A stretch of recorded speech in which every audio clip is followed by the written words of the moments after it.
Buenas noches, queridos hermanos y amigos, Dios les bendiga. Aquí estamos nuevamente para continuar con el estudio del libro de Hechos. Eh, Deseo que el Señor le esté bendiciendo con su paz, con su bendición. Entonces, vamos a orar primeramente para que Dios bendiga este estudio. Padre, gracias te damos en este día por tu presencia, por tu amor, tu misericordia renovada. Señor, queremos que tu gracia, tu virtud nos acompañe y al abrir las escrituras queremos que tú nos guíes a toda la verdad tuya, Señor. Gracias te damos por tu amor, por tu fidelidad y bendice a todos los que escuchan, a todos los que están viendo, Señor, este video, que sea de bendición. La gloria es tuya. En el nombre de Jesús, amén y amén. Muy bien, queridos hermanos, aquí estamos nuevamente y antes de continuar con el estudio del libro de Hechos, quería mostrarle un poco las preguntas del segundo cuestionario que vamos a tener. Yo ahora se los voy a presentar a este cuestionario número 2 y luego yo lo voy a dejar publicado en la página de la iglesia para que ustedes después lo puedan ver y puedan copiarlo y puedan responderlo. Ahí les muestro.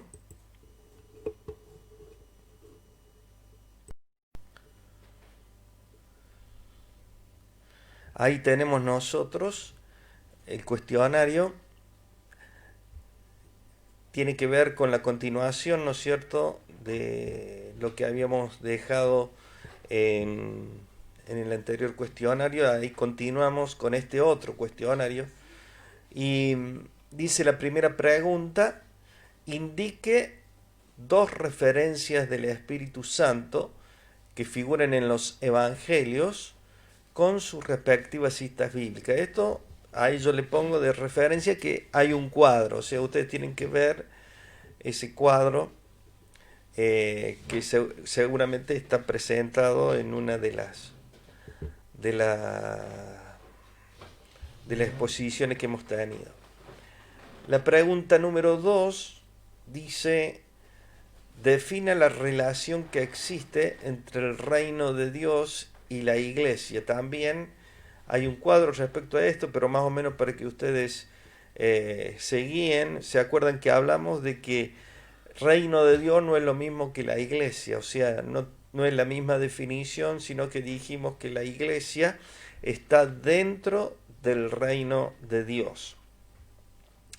Después la 3 dice: indique dos funciones importantes del Espíritu de Dios en el Antiguo Testamento. Y ahí nosotros pudimos ver una, una que de las que recuerdo en este momento es la que dice que el Espíritu Santo participó en la unción de los líderes políticos de esa época, de los reyes, ¿no es cierto? Era una de las funciones que tenía el Espíritu Santo en el Antiguo Testamento.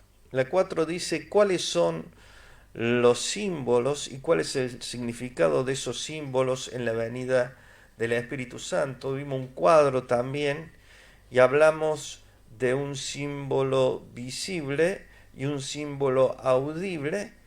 El símbolo audible era el estruendo de un viento recio y el símbolo visible eran las lenguas de fuego que cayeron sobre cada uno de los discípulos. Bien, luego vimos en cuántas partes está dividido el primer sermón de Pedro en Pentecostés y cuáles son esas partes. Esto está justamente en dos cuadros porque son dos partes del sermón de Pedro. La primera parte en la cual Pedro basa su prédica en la profecía de Joel, que en los postreros días derramaré mi espíritu sobre toda carne, donde dice Joel. Y la segunda parte del sermón de Pedro es donde él presenta los argumentos que muestran que Cristo, que la resurrección de Cristo es una realidad y es una verdad, y él trata con los argumentos, ¿no es cierto?, de presentar la veracidad de la resurrección del Señor. Vamos a ir viendo las 6. Dice, explique algunos de los argumentos que Pedro utilizó a favor de la resurrección de Jesús. Nosotros vimos, eran unos cuantos argumentos, pero solamente ahí la respuesta es uno de esos argumentos, que ustedes lo pueden buscar en un cuadro que hay también, que hemos dado ahí. Uno de esos argumentos que dio Pedro fue a favor de la resurrección de Cristo, es que una de las señales de que Cristo era el Hijo de Dios, el Mesías, es como Dios el Padre derramó poder sobre él para poder hacer milagros sobre el pueblo. Así que eso es lo que argumenta Pedro para decir que la resurrección fue veraz, ya que toda la vida de Jesús se movió bajo el poder de Dios. La número 7 es de una definición de iglesia de acuerdo a lo que vemos en la actividad de los nuevos cristianos en Hechos. Hicimos con esto un cuadro también, y dimos una definición de lo que era la iglesia basada en un elemento muy importante de la iglesia primitiva, y que era la comunión. Después ustedes lo pueden ver ahí en el cuadro, a esa definición completa, bastante completa, de lo que es la iglesia. Y por último, la pregunta 8, son 8 preguntas. Enumere por lo menos uno de los factores que contribuyeron a que la hermandad compartiera sus posesiones en Hechos. Y hablamos de 3 de esos factores. Uno de esos factores, también hicimos un cuadro de esto, uno de esos factores era que la hermandad compartía sus bienes y sus posesiones, porque había una realidad de la presencia de Dios, y el gozo de caminar en el poder del reino produjo un gozo que satisfacía, el cual reemplazaba el apego a los bienes materiales. Así que bueno, este es el cuestionario que vamos a controlar la semana que viene. Ustedes pueden ir haciéndola durante la semana de acuerdo a lo que hemos estado viendo. Muy bien, vamos a hacer ahora un repaso de lo último que habíamos estado viendo, en el estudio, y lo último justamente de lo que vimos fue la actividad de los nuevos cristianos, algunas de las cosas que ellos hacían en ese momento en que se añadieron a la iglesia, dice como 3.000, ¿no es cierto? Pero una de las cosas era que podemos ver nosotros que los verdaderos maestros eran los apóstoles, que se dedicaban a través de las enseñanzas de Jesús, ¿no es cierto?, a instruir a la multitud. Otra cosa es que se juntaban también en momentos de compañerismo y de alegría, y también como vimos, ¿no es cierto?, se juntaban para partir el pan, para alabar al Señor. También había una fuerte presencia de la oración cuando los hermanos se juntaban. Luego vimos nosotros lo que también repasamos recién en la pregunta, terminamos con los 3 factores que contribuyeron a que la hermandad compartiera sus bienes. Habíamos dicho uno, después otro factor es la creencia en el regreso inminente de Cristo. También hizo que las posesiones, ¿no es cierto?, materiales fueran de menos valor. Otra cosa fue el amor y la preocupación por aquellos que estaban en necesidad. Y esto produjo acciones para llenar esas necesidades. Bien, vamos a continuar ahora con el capítulo 3, donde vamos a poder ver nosotros las evidencias del poder del Espíritu Santo, o poder del reino que se movía en ese tiempo. Y vamos a leer para ello el capítulo 3 de Hechos, del versículo 1 al 10. Capítulo 3 de Hechos, versículo 1 al 10. Aquí comenzamos nosotros a ver cómo el Espíritu Santo empieza a obrar en la vida de las personas con poder y con milagro. Dice así: curación de un cojo. Pedro y Juan subían juntos al templo a la hora novena, la de la oración, y era traído un hombre cojo de nacimiento, a quien ponían cada día a la puerta del templo que se llama La Hermosa, para que pidiese limosna de los que entraban en el templo. Cuando vio a Pedro y a Juan que iban a entrar en el templo, les rogaba que le diesen limosna. Pedro, con Juan fijando en él los ojos, le dijo: míranos. Entonces él les estuvo atento, esperando recibir de ellos algo. Mas Pedro le dijo: no tengo plata ni oro, pero lo que tengo te doy. En el nombre de Jesucristo de Nazaret, levántate y anda. Y tomándole por la mano derecha, le levantó, y al momento se le afirmaron los pies y tobillos, y saltando se puso en pie y anduvo, y entró con ellos en el templo, andando y saltando y alabando a Dios.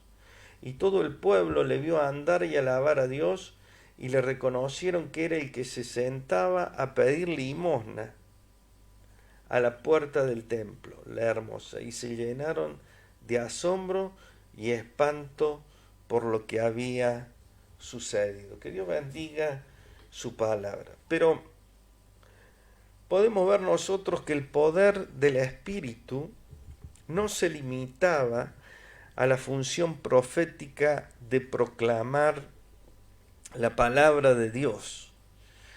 El judío no hacía una separación tan abrupta entre lo que era espiritual y lo que era físico, como se hace en la actualidad, lo hace el hombre, ¿no es cierto?, el hombre moderno. Las bendiciones físicas o los sufrimientos eran interpretados por los judíos como los resultados de la condición espiritual de la persona. O sea, había algo en su físico, era porque su parte espiritual estaba mal, la parte espiritual de la persona estaba mal. Esto es lo que interpretaban los judíos. El hombre moderno tiende a separar lo espiritual de lo físico y asigna el control de los eventos físicos a la ley natural en vez de asignarlo a las condiciones espirituales. Bien, los miembros de la iglesia primitiva continuaron participando de las reuniones en el templo. Pedro y Juan iban en ese momento a la hora, dice, de la oración, que era a las 3 de la tarde, y esta hora era el momento en que se ofrecía el segundo sacrificio de un cordero que se realizaba todos los días. Mientras el cuerpo del cordero estaba sobre el altar, el sacerdote se retiraba a una cámara interior para ofrecer incienso y recitar la bendición sacerdotal, los 10 mandamientos y el Shema. El Shema se refiere al versículo que se encuentra en Deuteronomio 6:4 y que dice: Oye Israel, Jehová uno es. Ese es el Shema que repetía el sacerdote en el templo. Cuando Pedro y Juan se dirigían al templo para este culto, un mendigo dice que estaba pidiendo limosna en la puerta del templo de la Hermosa. Les pidió que le dieran algo.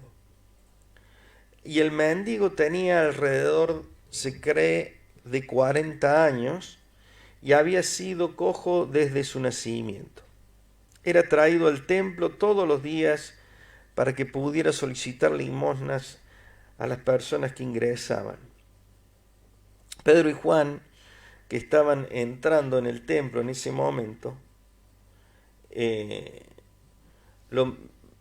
dijeron que le dijeron al mendigo que los mirara. Generalmente los mendigos fijaban su mirada hacia abajo como un acto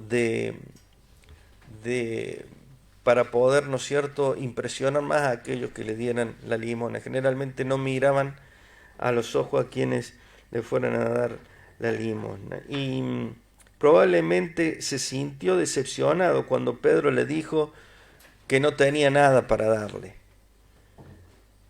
Sin embargo, su decepción se cambió en gozo cuando experimentó el don de la sanidad a través del nombre de Jesucristo de Nazaret. Y como un apóstol, Pedro había sido comisionado por el Señor Jesús para representarle en el ministerio. Las obras de Pedro fueron hechas en el nombre del Señor que lo comisionó. Pedro ordenó al hombre que caminara en el nombre de, o sea, por la autoridad del Señor. Le tomó por la mano derecha y lo levantó. Inmediatamente dice la palabra que el hombre recibió la fuerza en sus pies y en su tobillo y comenzó a caminar y a saltar de gozo, y se dio cuenta que el hecho de sanidad ocurrió mediante el poder de Dios. Por lo tanto, él ahí nomás reaccionó y comenzó a alabar a Dios. Él entró al templo con Pedro y Juan, dice la palabra, inmediatamente fue reconocido por la gente como el mendigo cojo que se sentaba todos los días en la puerta de la Hermosa. Y el milagro fue una señal del reino de Dios. E Isaías habla de esto en el pasaje de Isaías 35:6, que dice lo siguiente. Isaías 35:6.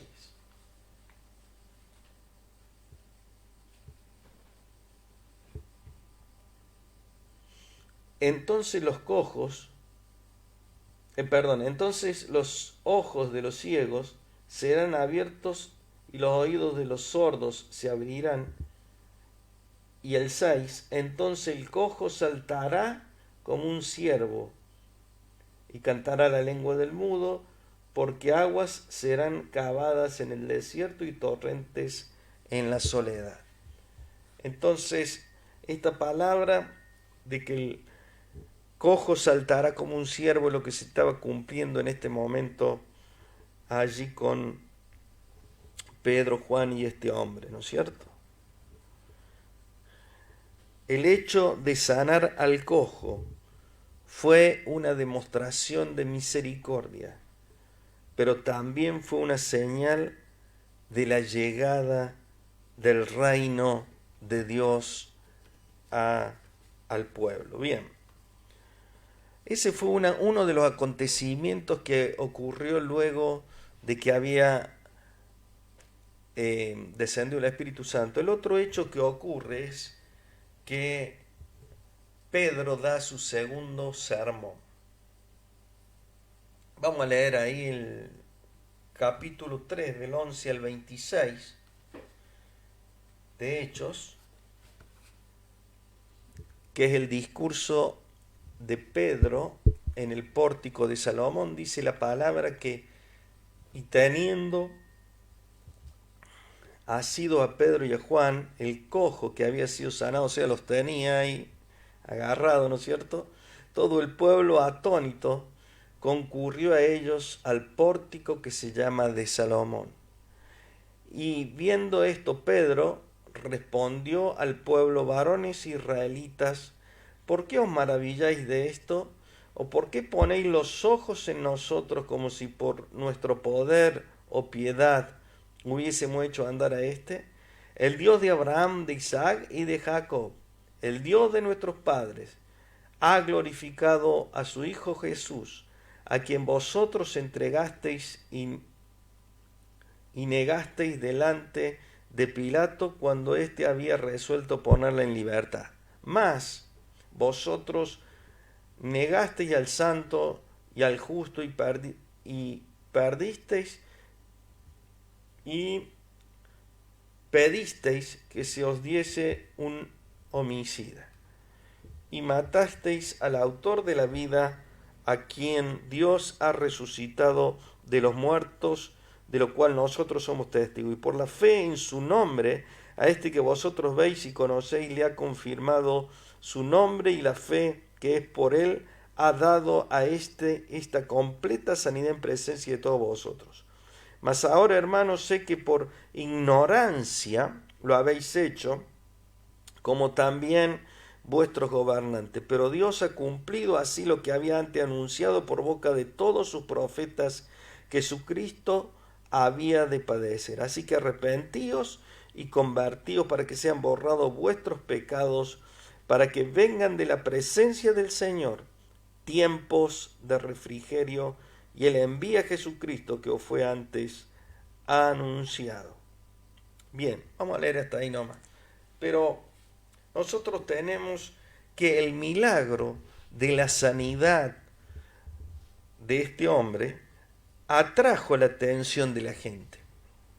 Y le dio a Pedro la oportunidad de hablar nuevamente a la multitud acerca de Jesús. Pedro tenía que corregir una idea equivocada que había en la mente de la gente, y esa idea era que las dos preguntas con las que comenzó el discurso revelan que la gente todavía no había comprendido que el poder del reino había llegado en Jesús, y la gente tendía a atribuirle a Pedro el milagro de esa sanidad. Pedro explicó que el poder sobrenatural no residía en sí mismo, sino que venía de aquel que le había comisionado a él y a quien él representaba. Y yo hice un cuadro de lo que dice este sermón para que nosotros lo veamos resumidos, lo que contiene este segundo sermón de Pedro.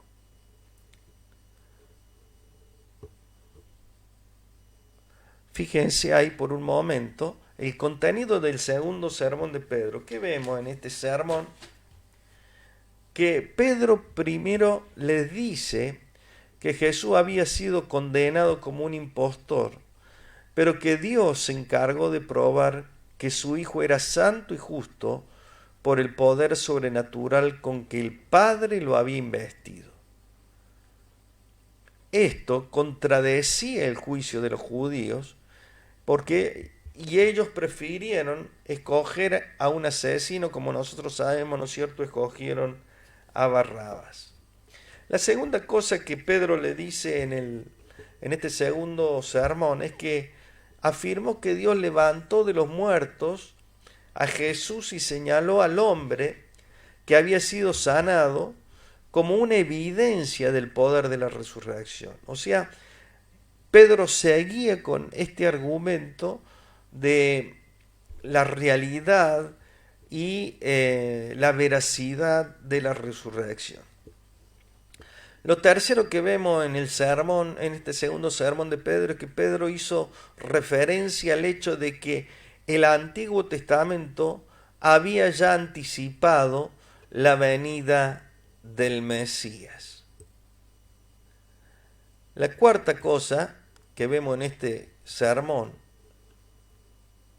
es que como los judíos no esperaban un Mesías sufriente, Pedro reconoció que la gente había actuado así debido a la ignorancia de las Escrituras y les amonestó a que se arrepintieran para que fueran perdonados sus pecados. Y el otro ingrediente que vemos en este segundo sermón de Pedro es que Pedro citó un pasaje que está en Deuteronomio 18, 15, 16 y 19, que lo vamos a tratar de leer. Deuteronomio 15,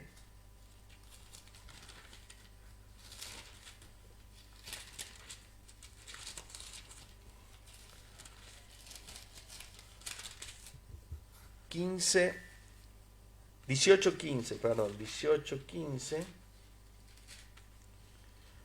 dice: profeta de en medio de ti, de tus hermanos, como yo, te levantará Jehová tu Dios, a él oiréis. Esto es una referencia al Mesías que había de venir. Luego tenemos en el versículo 16: conforme a todo lo que pediste a Jehová tu Dios en Horeb el día de la asamblea, diciendo: no vuelva yo a oír la voz de Jehová mi Dios, ni vea yo más este gran fuego, para que no muera. Y el 19 dice: mas a cualquiera que no oyere mis palabras, que él hablare, refiriéndose al Mesías que habría de venir, en mi nombre, yo le pediré cuenta.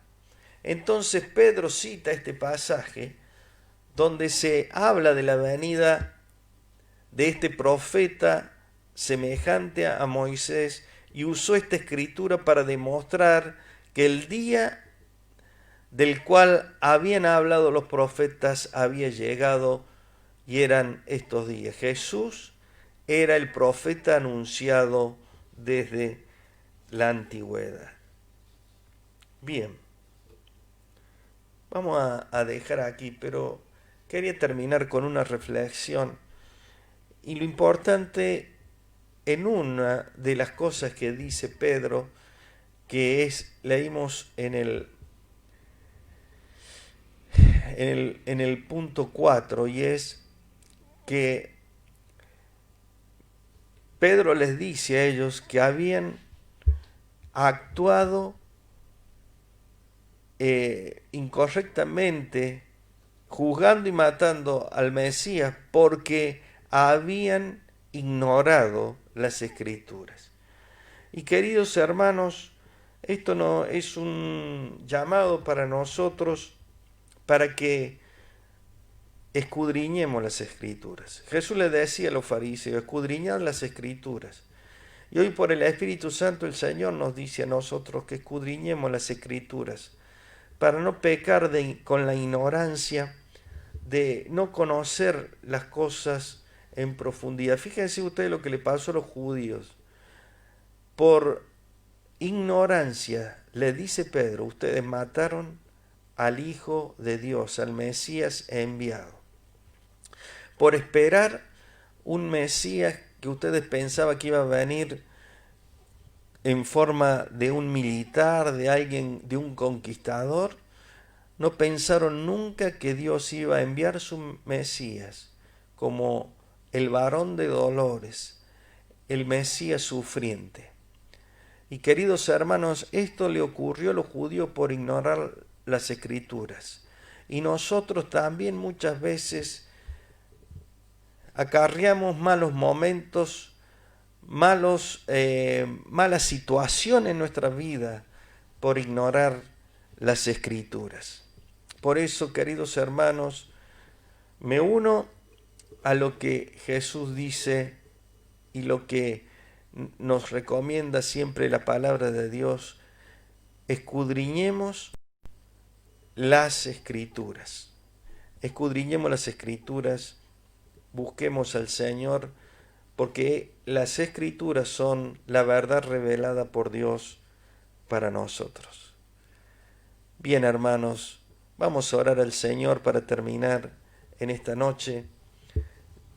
Padre, gracias te damos por esta palabra que hemos leído, Señor, en la cual tú nos hablas de los momentos en los cuales tu iglesia comenzó en el poder de tu Espíritu a predicar y a moverse haciendo prodigios, milagros, Señor, entre el pueblo.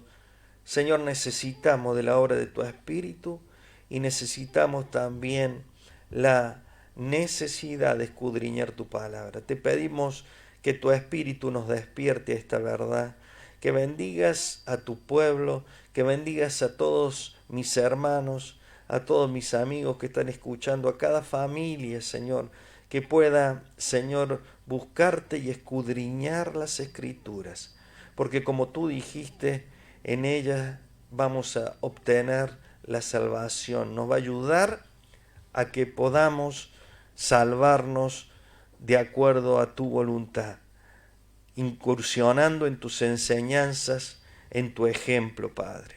Gracias, Señor, por estos momentos y por tu presencia. Te alabamos y te adoramos en el nombre de Jesús. Amén y amén. Muy bien, hermanos y amigos, que tengan una hermosa semana, que Dios les bendiga ricamente.